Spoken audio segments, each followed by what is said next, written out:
ആവർത്തനപുസ്തകം അദ്ധ്യായം 33. ദൈവപുരുഷനായ മോശെ തന്റെ മരണത്തിനു മുമ്പ് യിസ്രായേൽ മക്കളെ അനുഗ്രഹിച്ചു പറഞ്ഞ വചനങ്ങൾ. യഹോവ സീനായിൽ നിന്ന് വന്നു അവർക്ക് മീതെ സേയീരിൽ നിന്ന് ഉദിച്ചു. പാരാൻ പർവ്വതത്തിൽ നിന്ന് അവരുടെ മേൽ പ്രകാശിച്ചു. ലക്ഷോപലക്ഷം വിശുദ്ധന്മാരുടെ നടുവിൽ നിന്ന് വന്നു.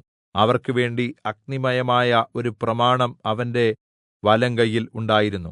അതേ, അവൻ തന്റെ ജനത്തെ സ്നേഹിക്കുന്നു. അവന്റെ സകല വിശുദ്ധന്മാരും തൃക്കയ്യിൽ ഇരിക്കുന്നു. അവർ തൃക്കാൽക്കൽ ഇരുന്ന് അവർ തിരുവചനങ്ങൾ പ്രാപിച്ചു.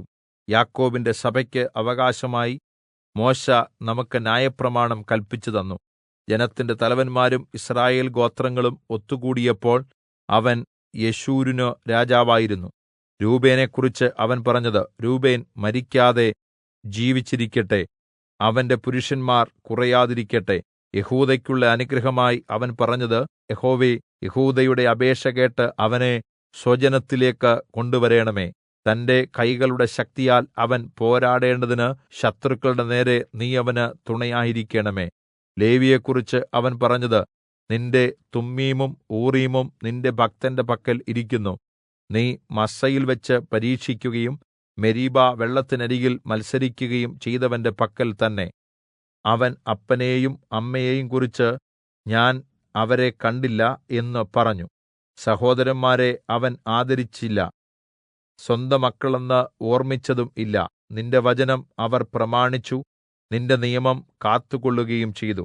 അവർ യാക്കോബിന് നിന്റെ വിധികളും യിസ്രായേലിന് ന്യായപ്രമാണവും ഉപദേശിക്കും. അവർ നിന്റെ സന്നിധിയിൽ സുഗന്ധധൂപവും യാഗപീഠത്തിന്മേൽ സർവാംഗഹോമവും അർപ്പിക്കും. യഹോവേ, അവന്റെ ധനത്തെ അനുഗ്രഹിക്കണമേ, അവന്റെ പ്രവൃത്തിയിൽ പ്രസാദിക്കണമേ. അവന്റെ ശത്രുക്കളും അവനെ ദ്വേഷിക്കുന്നവരും എഴുന്നേൽക്കാത്തവിധം അവരുടെ അരക്കെട്ടുകളെ തകർത്തുകളയണമേ. ബെന്യാമീനെക്കുറിച്ച് അവൻ പറഞ്ഞത്, അവൻ യഹോവയ്ക്ക് പ്രിയൻ, തിരുസന്നിധിയിൽ നിർഭയം വസിക്കും. യഹോവ അവനെ എല്ലായ്പോഴും മറച്ചുകൊള്ളുന്നു, അവന്റെ ഭുജങ്ങളുടെ മദ്ധ്യത്തിൽ വസിക്കുന്നു. യോസേഫിനെക്കുറിച്ച് അവൻ പറഞ്ഞത്, ആകാശത്തിലെ വിശിഷ്ടവസ്തുവായ മഞ്ഞുകൊണ്ടും താഴെയുള്ള അഗാധമായ സമുദ്രംകൊണ്ടും സൂര്യനാൽ ഉളവാകുന്ന വിശേഷ ഫലംകൊണ്ടും മാസംതോറും ചന്ദ്രനാൽ ഉളവാകുന്ന വിശിഷ്ട ഫലംകൊണ്ടും പുരാതന പർവ്വതങ്ങളുടെ ശ്രേഷ്ഠ നിക്ഷേപങ്ങൾ കൊണ്ടും ശാശ്വതശൈലങ്ങളുടെ വിശിഷ്ട വസ്തുക്കൾ കൊണ്ടും ഭൂമിയിലെ വിശേഷ വസ്തുക്കളുടെ സമൃദ്ധികൊണ്ടും അവന്റെ ദേശം യഹോവയാൽ അനുഗ്രഹിക്കപ്പെടുമാറാകട്ടെ. മുൾപ്പടർപ്പിൽ വസിച്ചവന്റെ പ്രസാദം യോസേഫിന്റെ ശിരസിന്മേലും തന്റെ സഹോദരന്മാരിൽ പ്രഭുവായവന്റെ നെറുകമേലും വരുമാറാകട്ടെ. അവന്റെ മഹത്വം കടിഞ്ഞൂൽ കൂറ്റൻ പോലെ, അവന്റെ കൊമ്പുകൾ കാട്ടുപോത്തിന്റെ കൊമ്പുകൾ. അവയാൽ അവൻ സകല ജനതകളെയും ഭൂമിയുടെ സീമവരെയും ഓടിക്കും. അവൻ എഫ്രയീമിന്റെ 10,000-ങ്ങളും മനശ്ശെയുടെ 1000-ങ്ങളും തന്നെ. സെബൂലിനെക്കുറിച്ചും യിസ്സാഖാരിനെക്കുറിച്ചും അവൻ പറഞ്ഞത്, സെബൂലൂനേ, നിന്റെ പ്രയാണത്തിലും യിസ്സാഖാരേ, നിന്റെ കൂടാരങ്ങളിലും സന്തോഷിക്കുക. അവർ ജനതകളെ പർവ്വതത്തിലേക്ക് വിളിക്കും, അവിടെ നീതിയാഗങ്ങളെ കഴിക്കും. അവർ സമുദ്രങ്ങളുടെ സമൃദ്ധിയും മണലിലെ നിക്ഷേപങ്ങളും വലിച്ചു കുടിക്കും. ഗാദിനെക്കുറിച്ച് അവൻ പറഞ്ഞത്, ഗാദിനെ വിസ്താരമാക്കുന്നവൻ അനുഗ്രഹിക്കപ്പെട്ടവൻ. ഒരു സിംഹത്തെപ്പോലെ അവൻ പതുങ്ങിക്കിടന്ന് ഭുജവും നെറുകയും പറിച്ചു കീറുന്നു. അവൻ ആദ്യഭാഗം തിരഞ്ഞെടുത്തു, അവിടെ നായകന്റെ ഓഹരി വേർതിരിച്ചു വെച്ചിരുന്നു.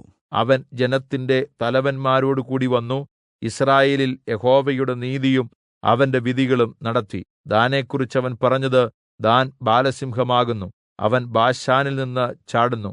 നഫ്താലിയെക്കുറിച്ച് അവൻ പറഞ്ഞത്, നഫ്താലിയോ ദൈവപ്രസാദം കൊണ്ട് തൃപ്തനും യഹോവയുടെ അനുഗ്രഹം നിറഞ്ഞവനുമായി പടിഞ്ഞാറും തെക്കും കൈവശമാക്കുക.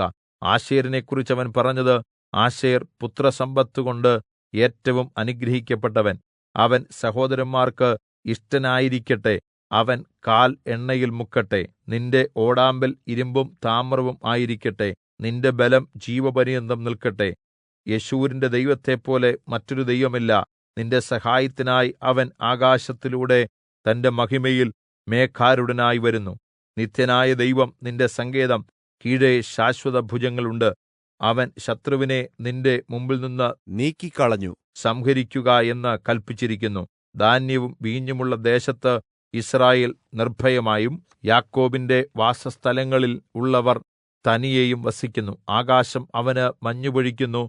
യിസ്രായേലേ, നീ ഭാഗ്യവാൻ, നിനക്ക് തുല്യൻ ആര്?